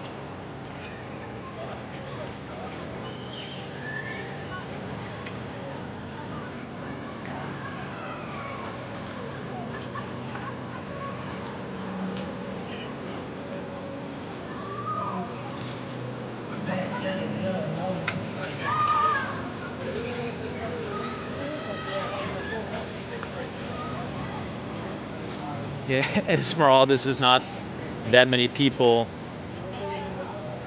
at the rink. I mean, it is Monday. I mean, this weekend was crazy. It felt like this weekend was like Thanksgiving week for whatever reason. Tons of tourists in the city. But here's the bad news. We've been talking a lot about, a lot of positivity. Now it's time for a little bit of doom and gloom. I'm sure everybody, you guys are okay with a little bit of doom gloom, right? So we're looking at Saks Fifth Avenue, and unfortunately they've announced that they are no longer going to be putting up their holiday display, which sucks because this was one of my favorite things to stream during the holidays. Now, I have no idea why they decided to cancel it. Does anybody know? The only reason why I found out, I found out from Safat, who runs the New York City walking show. I have no idea, but I saw he posted something that said it was canceled. But yeah, right here used to be just an unbelievable display, and now there's going to be no display. Pineapple Water says you believe no sponsorship? Really? That's wild. You would think these multi-million dollar fashion brands would sponsor that. Just the Guy says I think it's just financial. Really? Daltz is financial trouble. Alan says cost-cutting measures. I mean, with how iconic this is in New York City, for those of you who don't know what we're talking about, you gotta go back and watch some old videos of the holiday display on the side of Saks Fifth Avenue. It was an unbelievable thing they do every year. I mean, with the amount of money in this city, some billionaire should have probably just stepped up to the plate and just sponsored it. I mean, it's such a New York City iconic display. I mean, we talked about Mayor Bloomberg. He's worth $104 billion. Write a check for whatever, $2-3 million bucks. It's not even going to be a rounding error for you. And put it on. I mean, it's such an iconic, fun thing to look at during the holidays. And it's going to be nothing here. Now, I'm not saying, billionaires should be forced to do it. I'm just making a point. I mean, if I was worth $104 billion and Saks Fifth Avenue came to me and said, hey, we're in some financial trouble, we're not going to be able to do it, I'd stroke a check for $2-3 million to make a crazy holiday display. I totally would do that if I was worth $104 billion. Anyway, but on the bright side of things, the Christmas tree still looks good.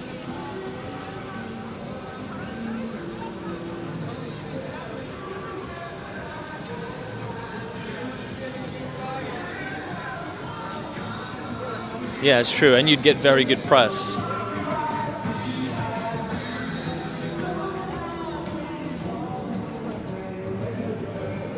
That's true. Colton's is the amount of people who come to see that. Must generate enough revenue for the city to push for it. Oh, for sure.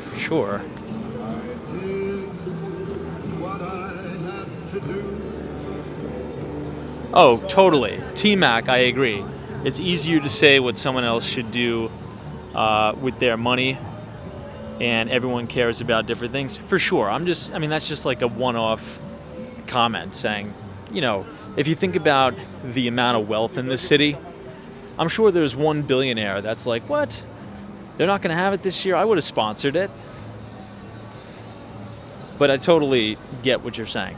I'm not saying that Michael Bloomberg should have paid for it. The only reason why I bring it up is because we were talking about the former mayor in the broadcast and how I couldn't believe his net worth crossed $100 billion. I thought he was worth $50 billion. But I agree, totally. Ivan says Steve Cohen. Dalt says, what are your thoughts on Dean Martin? I have a lot of thoughts on Dean Martin, for sure. Big fan of Dean Martin, big fan of Frank Sinatra, a big fan of Sammy Davis Jr., the Rat Pack. Good thoughts, positive thoughts.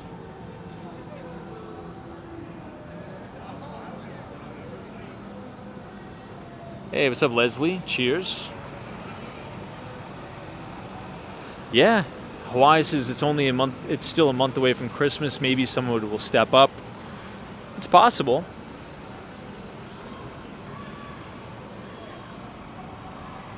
At 10 p.m. in dress clothes.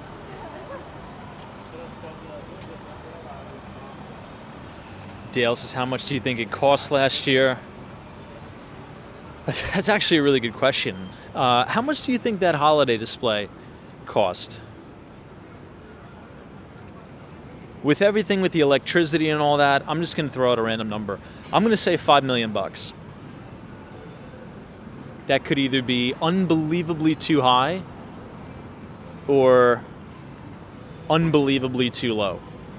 But that's my guess. I think to put on something like that with the energy cost, the installation cost, and to take it down to maintain it, I'd say $5 million. SL says less, 2.6. Alexander M says you'd say less. It's definitely got to be more than you also have to take into consideration the permitting, right? The permits for that are probably, I don't know, maybe $100,000. Johnny says $2 million. Yeah, at least $1 million to put on something like that for sure.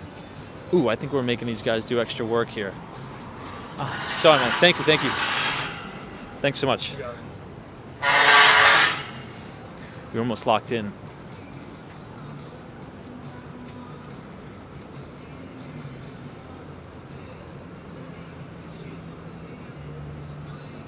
It's almost like they're building an entire building here, but all the scaffolding is just for a Christmas tree. It's insane.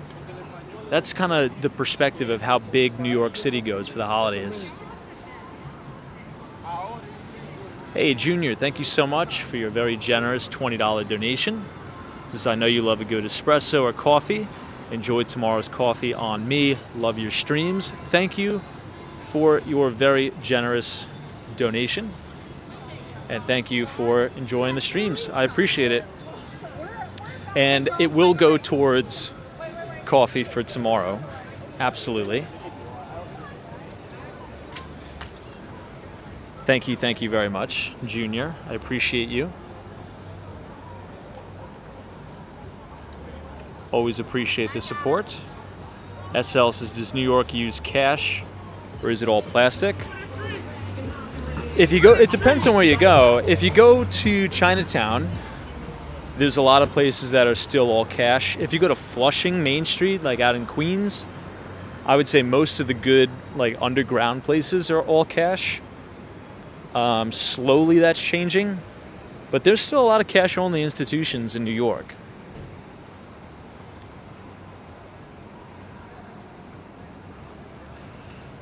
Stevie says, I think you're realistic. Because I helped with the Time Warner building, and that was in the millions. Wow. So you're talking about the Christmas display at the Time Warner building? And that's not even really that big of a display. I mean, it's beautiful. So the one that you're talking about is inside the former Time Warner Center. You walk in, you have the Whole Foods on the ground floor, right? And then if you look up, you have all of those massive, like, star-looking chandeliers hanging from the ceiling. And then it plays, like, Christmas carols, and it has a synchronization with the lights. Damn, that cost $1 million? So maybe I'll have to up my estimates then. So maybe a $5 million display is... Maybe a $5 million display is actually, like, right on the money then. Hey, SL, thank you so much for your generous $20 donation. Appreciate it. Thank you for the support. You're very kind. Thank you for enjoying and watching the streams. And hopefully you and your family have a wonderful holiday. Appreciate you and all you do. Lila, thank you for your $10 donations. Just thank you for the great information you give us. Likewise, thank you for watching and supporting. It's always a blast. And have a wonderful holiday season to you and your family. Thank you, Lila. Appreciate it very, very much. Much appreciation. Wow, Stevie says, yes, you are correct. So think about that for a moment. Maybe in 2 weeks, that display is probably going to go up. We'll do a little bit of a comparative analysis. So if that display, with just the lights and the music inside a building, not even on the outside of the facade, If that cost $1 million, my God, last year's Saks Fifth Avenue display must be $5 million easy.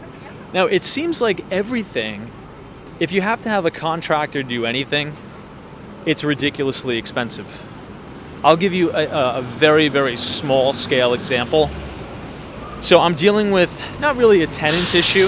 It's a long story. Maybe we'll go into it a little bit later. But one of my tenants purposely,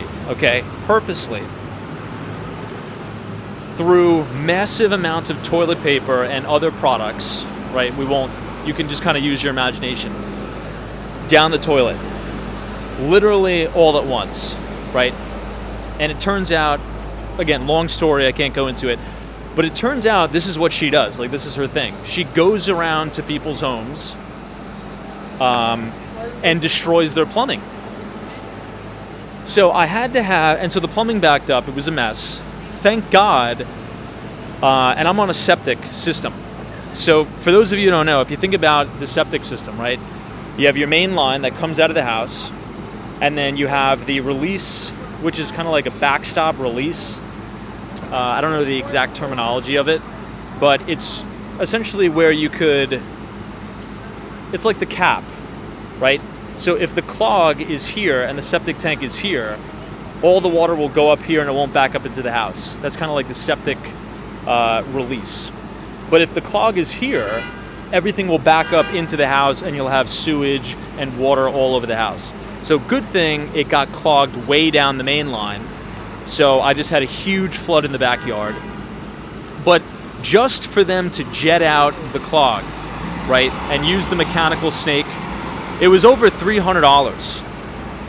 Over $300 for them to come out to the house, just jet out all the toilet paper and all the nonsense that was clogged in the pipe. And my plumber was like, dude, how long have you been living in this house? And I said, I don't know, like maybe 5 years. He's like, it seems like there's like a year's worth of toilet paper jammed in your main line. He's like, what have you been doing? He's like, I've never seen this before. And so I check all of the spare toilet papers under my sink for the tenants. All of it is gone. All the empty rolls were under the sink. So this person sat in the bathroom flushing toilet paper and other products, right, use your imagination, down the drain, and it cost me over $300 just for the plumber to come out and just jet it out. Crazy. It seems like every time something happens, it's $300 here, $300 there. Anyway, I mean, plumbers must be making a fortune. I mean, God bless them. They do a lot of good work. It's a dirty job. But $300, it took the guy 20 minutes. Anyway, it looks like they're starting to install the holiday display, Christmas display, on top of the Cartier store. Wow, MD says a jet here is $900? So a jet, I think we're all on the same page, but essentially they put a hose down the pipe, right?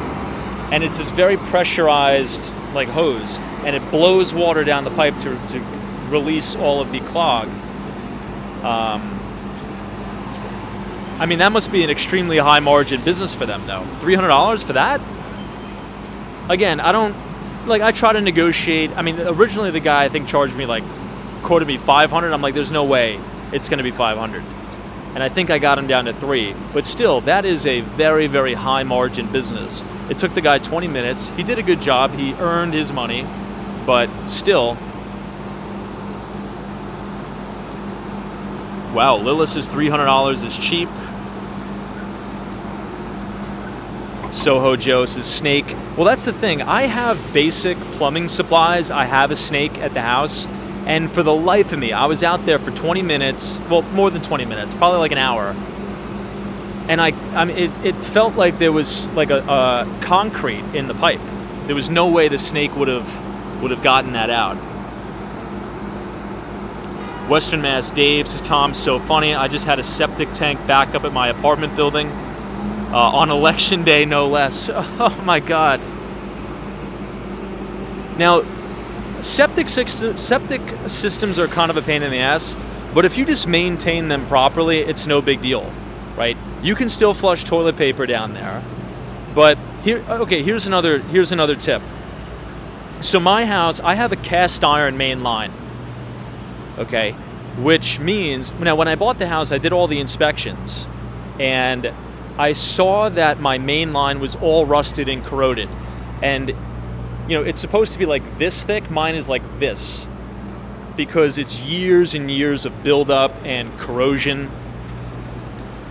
What I'm thinking about doing next is probably having like a plumber come out. They have this special tool where they can essentially grind all the scum and the debris and the buildup and the rust off the inside of the pipe to make it a little bit thicker. Anyway, not that you guys care about my plumbing situations. I don't even know how we got on this topic. But essentially, since my cast iron pipe is so corroded, it's from 1950, okay? Whenever you flush anything down the toilet, it gets snagged on the main line and it builds up. So when this lady, or person, started to flush literally 8 rolls of toilet paper and God knows what else down, it made it like a solid concrete block in the main line. Impossible to get out with a snake. That's kind of why I had to call the guy. But so if you're buying a house, make sure you inspect that main line, because if it's a cast iron main line, that could be problems. That could be some issues, particularly if you have roots growing through it. You got to make sure, like all trees, don't plant trees anywhere near your septic tank. It's a lot of stuff you got to worry about. BOS Geezer says Roto-Rooter is quite expensive to grind out your pipe and cut all the roots in the pipe. Catherine says, I love the plumbing discussions. I have an old house. It's always something. Always something.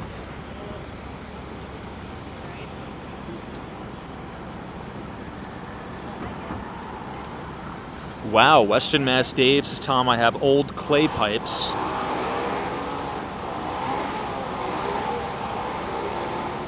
One, two, three says, why did she do that though?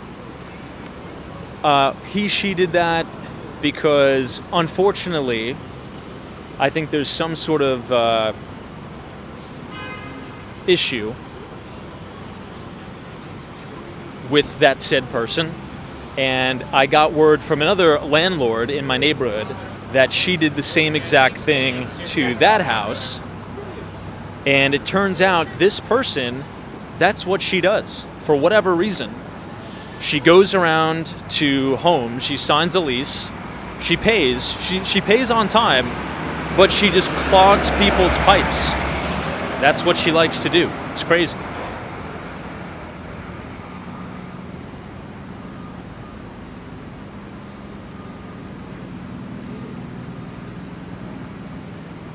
JD says it's always the tree roots.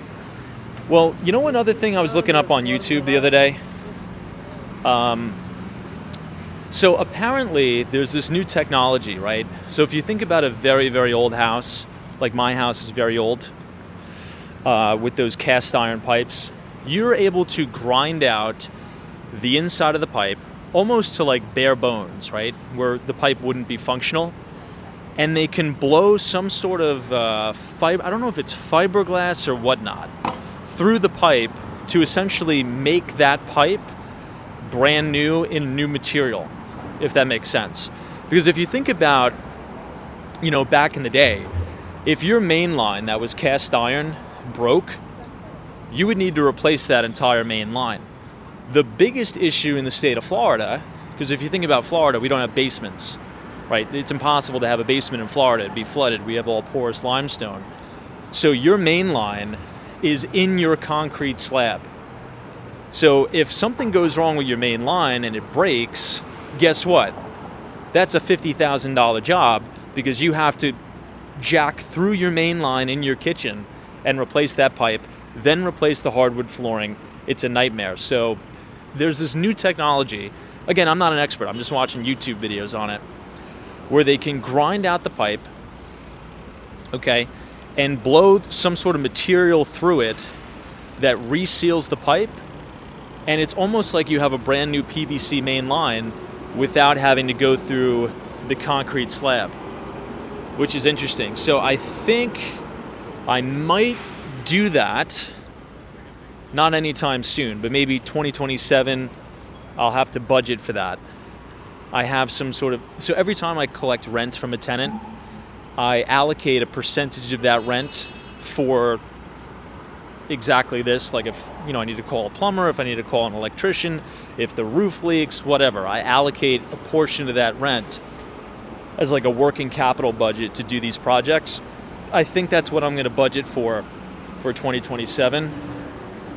But again, that's like a $7,000 to $10,000 job, a lot less than $50,000, but still, it's expensive. The LT prods, as many plumbers don't even want to touch those cast iron pipes for removal.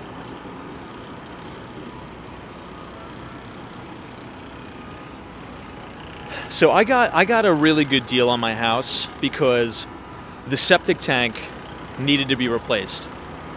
And for those of you who have a septic tank, if you need to get a new tank, that's like a $25,000 job.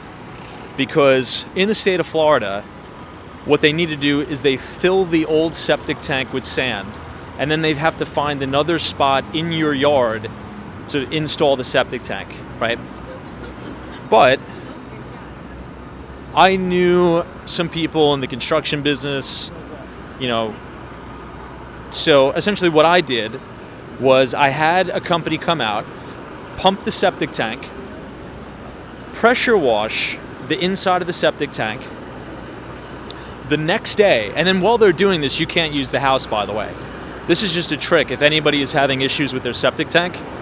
And if you need a replacement, like let's say if your septic tank is cracked, 99.9% of the time, you do not need a new septic tank.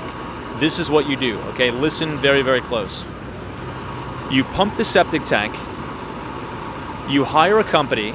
Not a lot of companies do this, but you got to look around. If you need a referral, I could give you a referral. You look around for somebody to pressure wash and clean the inside of the tank and all the pipes. And then they'll come back the next day and reseal the inside of the tank with hydraulic concrete. Most companies, right, if you have a septic tank inspection, they'll come out and say, look, you have the rebar showing on the bottom of the tank, or maybe the bottom of the tank is completely fallen through. They're going to tell you need a new tank. Most times you don't. It just needs to be resealed with hydraulic concrete. Now, many would argue, okay, well, that doesn't pass code. Well, how could you tell if you reseal the entire thing with hydraulic concrete and then there's waste in the tank? Even if you pump it out, over time, you will never be able to tell because it's just totally resealed with the hydraulic concrete. And that's an $800 job. Probably now, I did that 5 years ago. It's probably like an $1,800 job now, but the trade is spend $25,000 for a new tank or $1,800 to reseal it with hydraulic concrete. So nobody wanted to touch my house. So I was like, all right, I'll buy this, but you're going to give me a $25,000 credit at closing because I have to get a new septic tank. I got the $25,000 credit at closing, and then I spent $800 to reseal the tank, and it's good as new. Western Mass Dave says, my sister had this problem. You are correct. She has to inject twice a year a solution to degrade the tree roots. Yeah, roots is a big problem too, to get into the cast iron pipes. TK Porsche says, Tom, I have had that blow-in process done to our main line of one of our houses. 1 day job. It worked out perfectly, about $5,000. That's awesome. I mean, that technology, because a lot of people, I'm on these Reddit forums, that are dated like 2012, 2013. Some of these jobs were like $25,000 jobs for a new main line.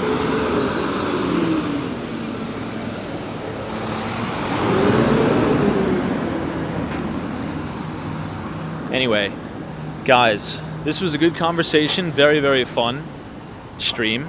I want to thank all of you for coming out. But I do have to get back to work. So I will see you all tomorrow. I wish you the best. Have a wonderful, wonderful Monday. We'll see you all tomorrow, Tuesday. If you enjoyed the stream, feel free to leave a like on the video. Click the subscribe button if you're new. If you want to sign up for our free investing newsletter, we're going to send that out on Thursday. Just scan the QR code on your screen, punch in your email, and it'll take you to our Substack.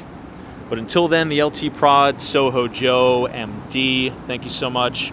Connie Ruiz, Johnny, Western Mass Dave, all of our veterans, thank you so much. We appreciate everything you've done for this country. Happy Veterans Day to everybody. Stephen Bate, Hawaii, Terry, Muhammad, have a wonderful night. Esmeralda, we'll see you guys tomorrow.